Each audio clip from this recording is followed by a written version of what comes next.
Hello guys, welcome to my YouTube channel. My name is Benson the Storyteller. If you're new to my channel, please press on the subscribe button and join the family. Today I'm going for a walk around my neighborhood. I'm actually passing through this place here. This is a cemetery. It's called the Commonwealth War Graves. Yeah, it's in Randon Street.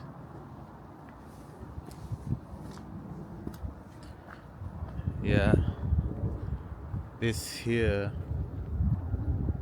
is where people who fought in the World War were buried. Year of Declaration 2005.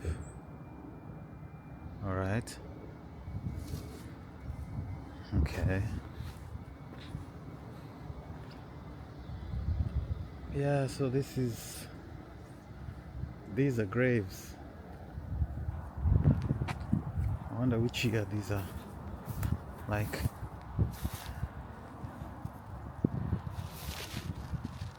goodness.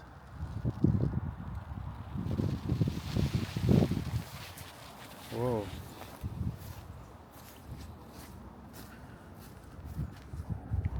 Those are decades ago. You know, the nice thing is people still come back, relatives of the people who died. They come back to kind of clean up the graves. You see how some places are so overgrown, you know? This just reminds me of how life is. Everything is just vanity. If you end up in such a place, at the end of the day, look, you're here, your relatives are wherever they are, you're all forgotten, you know? Some headstones are falling down, some are overgrown by the bushes, and each and every one of these people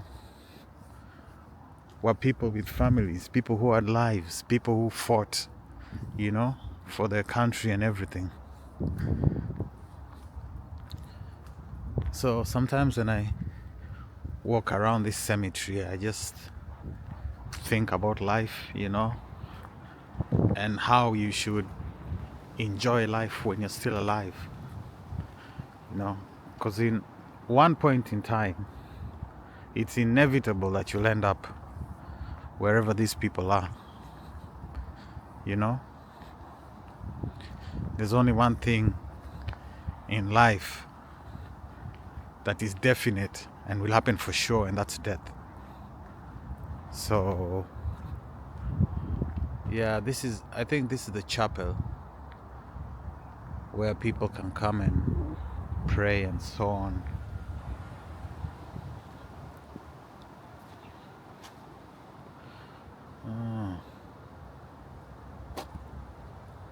September 10th, 1913. Imagine that.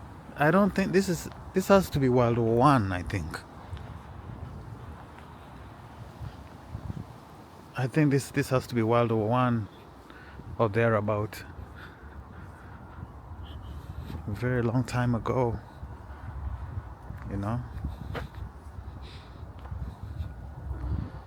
Yeah. Sometimes I just walk past this cemetery and just think, just think about life and how short life is. Yeah.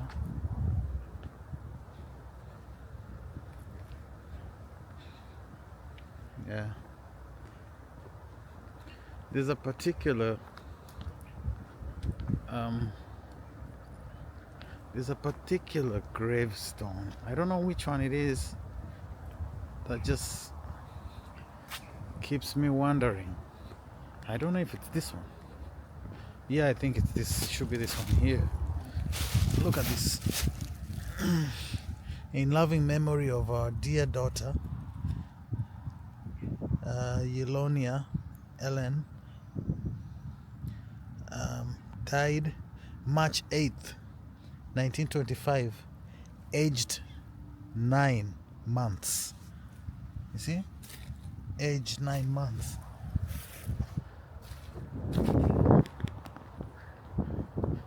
So that particular gravestone, like, catches my mind, like, how 9 months, how did she end up in this cemetery? Is it that the mother died and the mother no, that won't be it.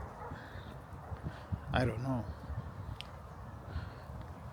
She died at age 9 months. Wow. I don't know. So that's one exit over there. That's another pathway over there. This is the one I've come with. And then that's another one over there. Right? It's actually a big cemetery. It's not small. It's really big.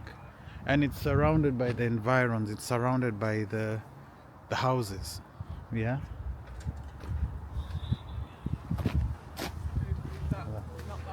Oh, thank you.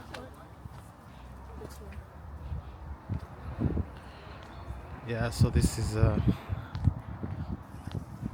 we've just left from another exit. I was actually on my way to go and visit a friend of mine. He's called Moody. He's Kenyan. I don't work with him, but he's Kenyan and he lost his dad a few days ago. So we've been going to cheer him up a bit. Yeah. Yo, one other thing I don't know if I've told you guys about the way people park their cars here. This is a little better. Some of the streets are so small and you find that the cars are parked like this. So even passing between the cars sometimes, it's really tricky. You know? Like now, look at this. And you have to pass in the middle. Interesting.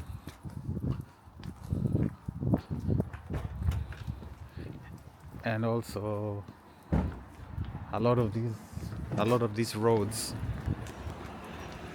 are one-way streets, you know. A lot of them are one-way streets.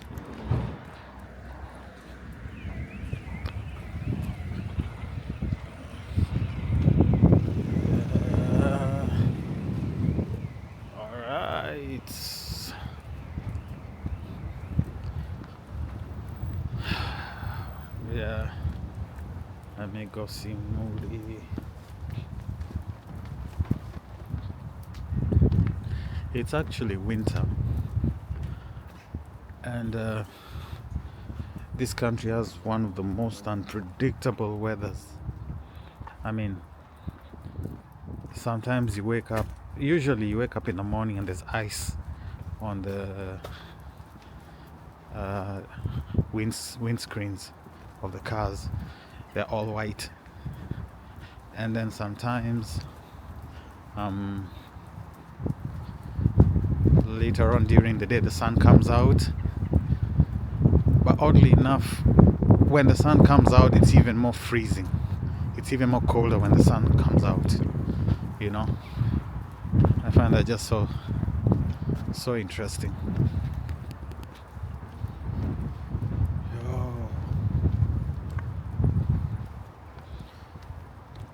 Oh, this is the neighborhood.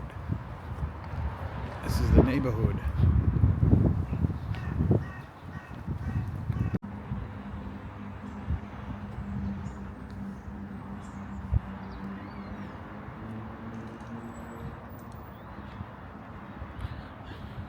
Yeah, passing some other different looking residential houses.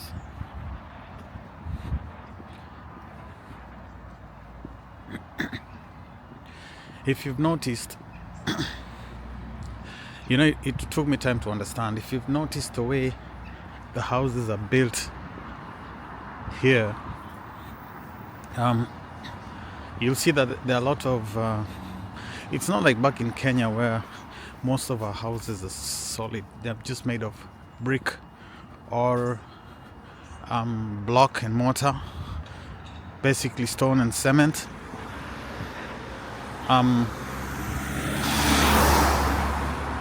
Here you find these houses on the outside. Yes, they seem to be built with bricks, but then on the inside, most of the partitioning and everything is done using plywood, and sometimes even the floors, like you're walking on the top floor and you feel it creaking and like shaking, and and I had to ask, because I was wondering how comes houses are built like this. And I was given a simple explanation. I was told that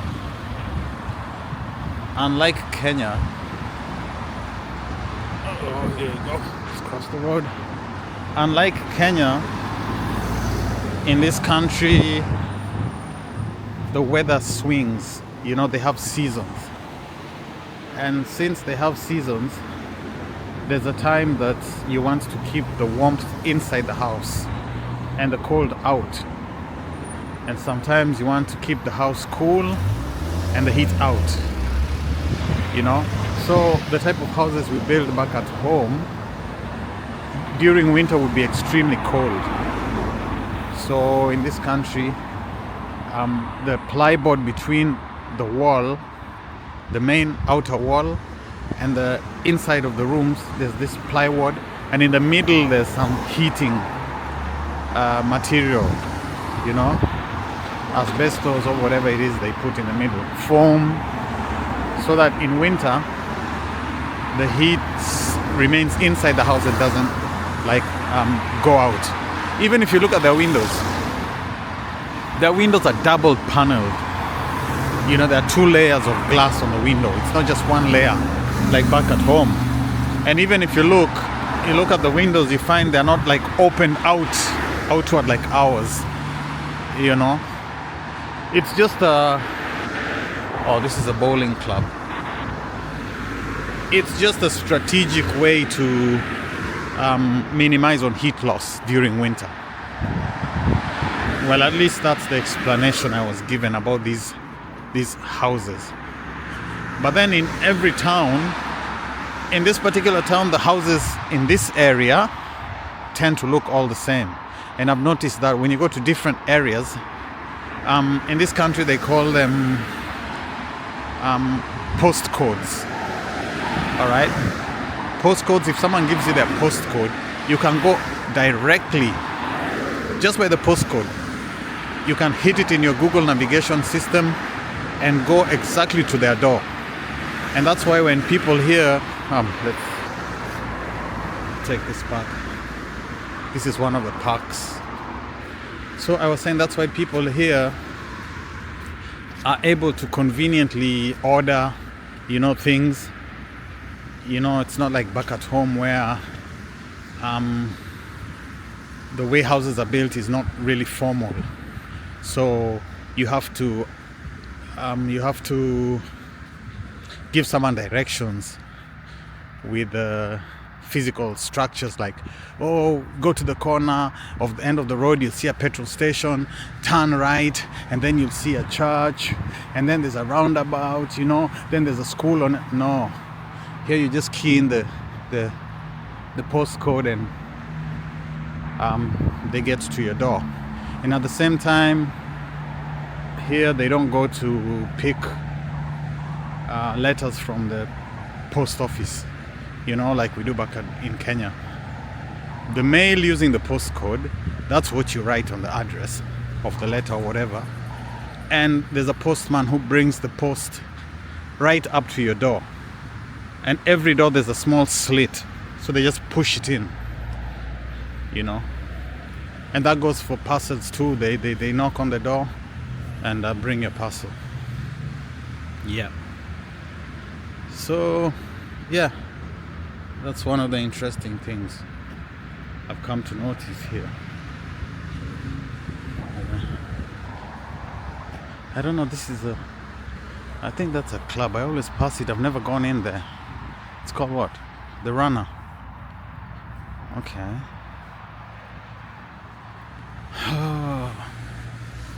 Yeah, and also one other thing is that when we enter winter, I think there's a certain date in October, I just can't remember the exact date, that the time changes. In this country, there's spring and there's fall.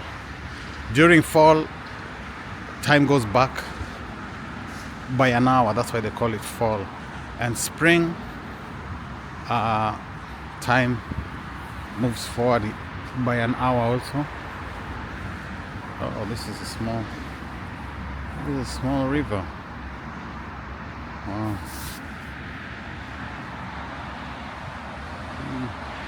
Goes from under that club over there.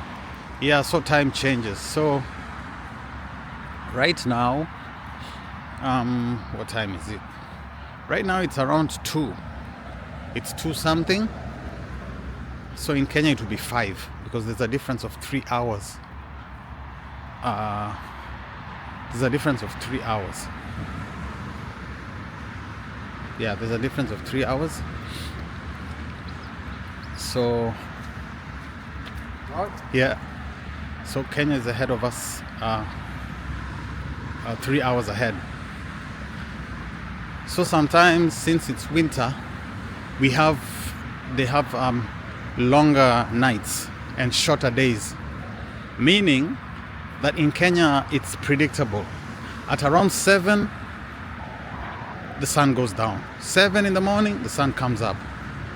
But in Europe, because of the winters and the seasons, that isn't constant. The time that the sun sets and the time that the sun comes out is not constant.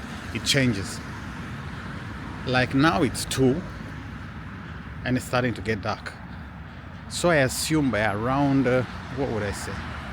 Around 3 or 4, it's going to be dark. Yeah. Oh, this is another park where sometimes people come. You just come with your tent, put it there, you camp out there. Sometimes when there are events like the circus, there's a time there was the circus came and they set it up here. Yeah, and people just came. Yeah. So, yeah. So, yeah.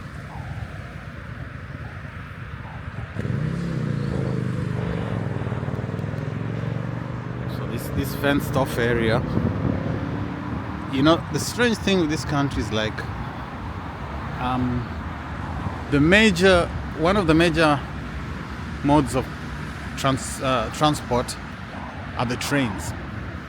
Now the railway lines, they crisscross the country, all right? And the trains are very, very predictable.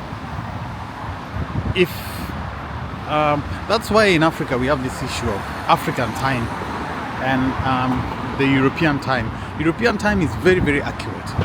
Like if the train says the train will be here in an hour, or the bus will be here in an hour, trust me, the bus will be there in an hour, you know.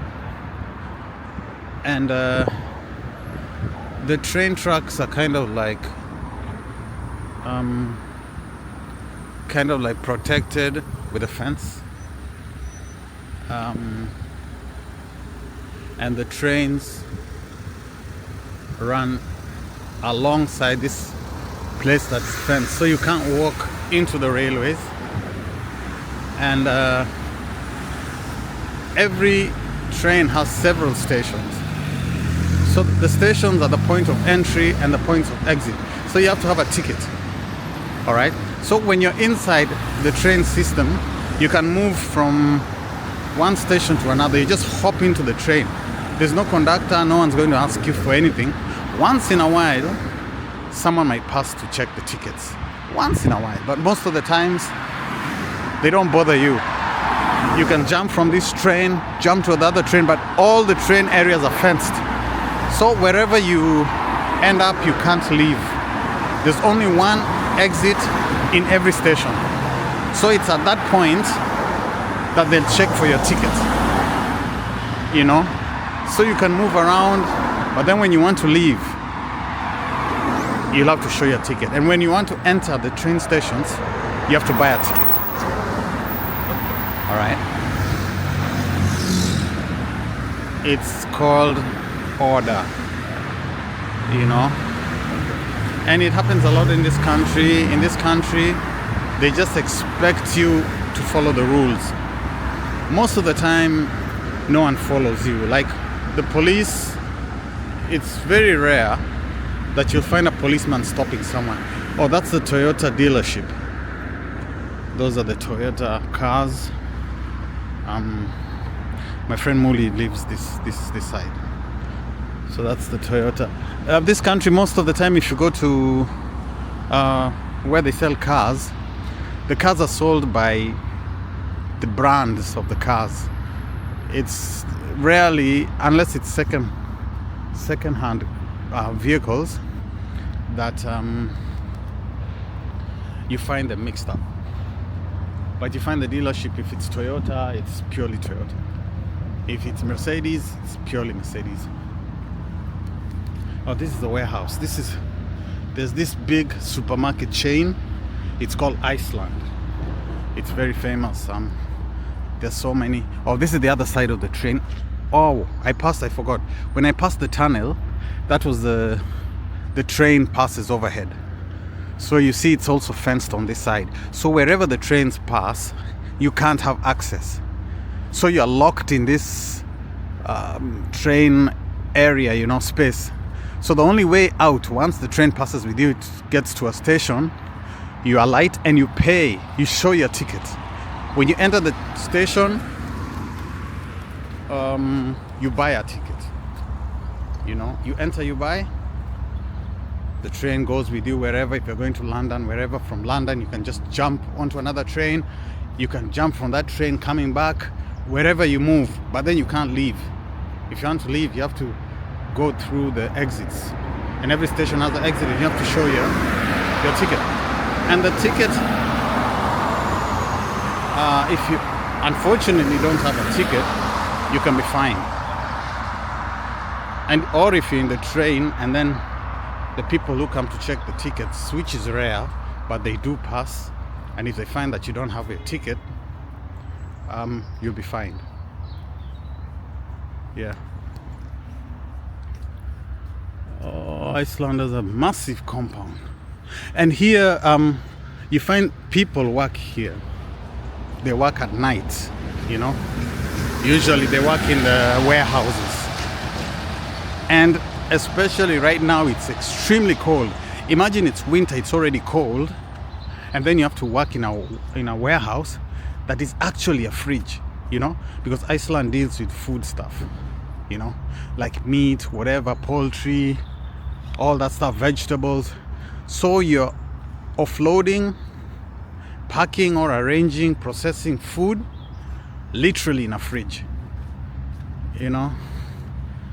For some of us from Africa, it's too much. I mean, just walking out here is cold enough. Now imagine you have to work in a large refrigerated area in winter. Goodness. Yeah. So yeah, almost at Moody's place. Yep.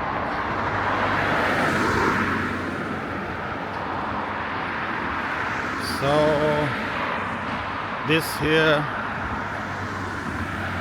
is called the Harper Steakhouse. Yeah. It's a nice restaurant and bar. Sometimes I come here, you know, just to have some nice food.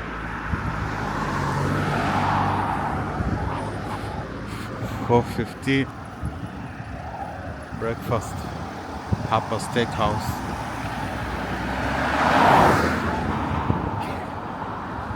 People walking a dog.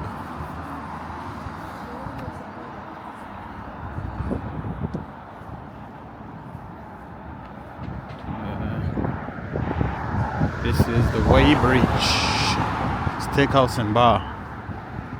It's a really nice place. I see they've already put the Christmas lights inside. Oh yeah, so these are Moody stays inside here.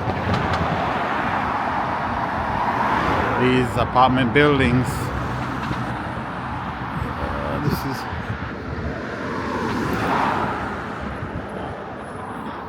Weybridge. This is a parking area. And behind there's still the train, you know. The train runs behind there. Yeah.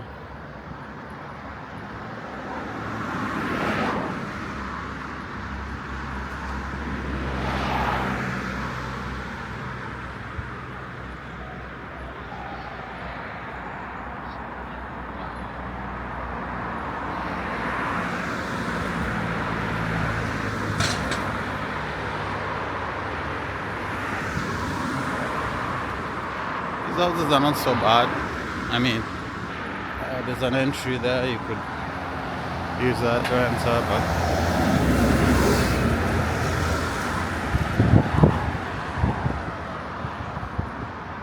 this is a bus station. Oh, yeah, like I was telling you guys, if you look at the bus, these bus stops, you find the number of the bus, where it goes to, and these are the times. You see the time, these are the times that the bus comes at. You see the number 22, this is 1A, you know, and where it goes to, Padstow Road, and the timings. So like I was telling you, if the bus is late, it's usually late by 5 minutes, you know, 10 minutes at most, but 5 minutes generally. But most of the time, the buses are not late. So if you want to leave and go somewhere, you can calculate and know exactly what time you're going to reach there. You know, if you use, there's a Google map, and then you can pass your camera. There's the Google Maps, and then you can put in where you are, where you're going, and then there's an option for either bus, or if you're driving a private car or you're walking, and then it tells you how long it's going to take you, and then it also tells you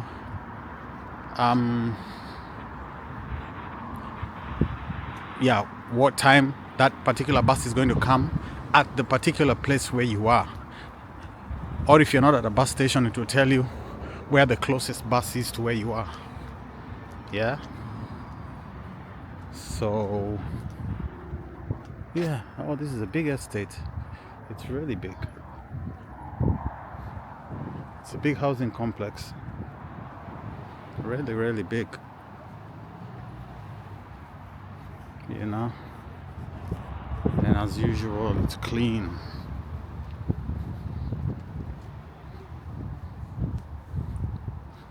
Yep.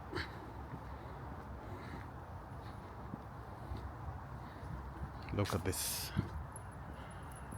The leaves from the trees are falling down, you know, usually during autumn.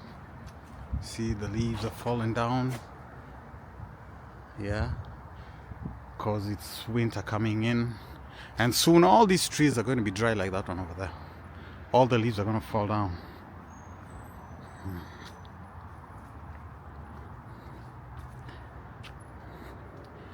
I don't know if my friend Moody's in the house. Let's see if he's in the house. Look at this, so beautiful. Oh, Mr. Moody. Yeah, you know outside. Yes, I'm outside, just coming to your door. Yep. Oh, yeah, so Moody stays here.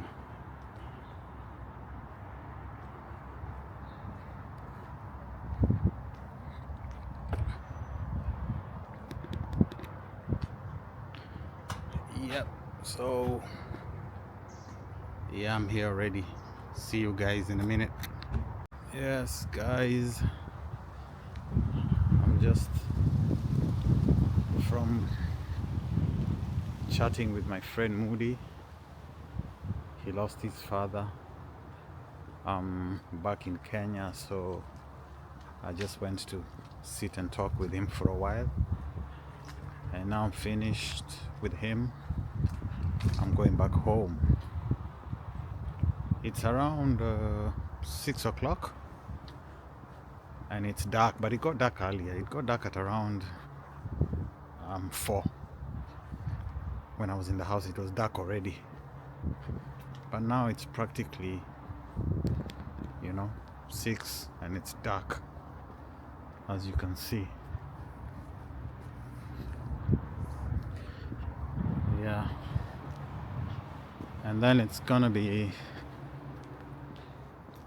dark until late during the day, during the morning. Oh, that's the train passing over there, you see? That's the train shooting by. Yeah, so I'm done with this place. Yeah, and now I'm heading back home. So I'm heading back home. I'll see you guys in the next video. If you haven't subscribed to my channel, please click on the subscribe button down there, and see you on the next video. Peace.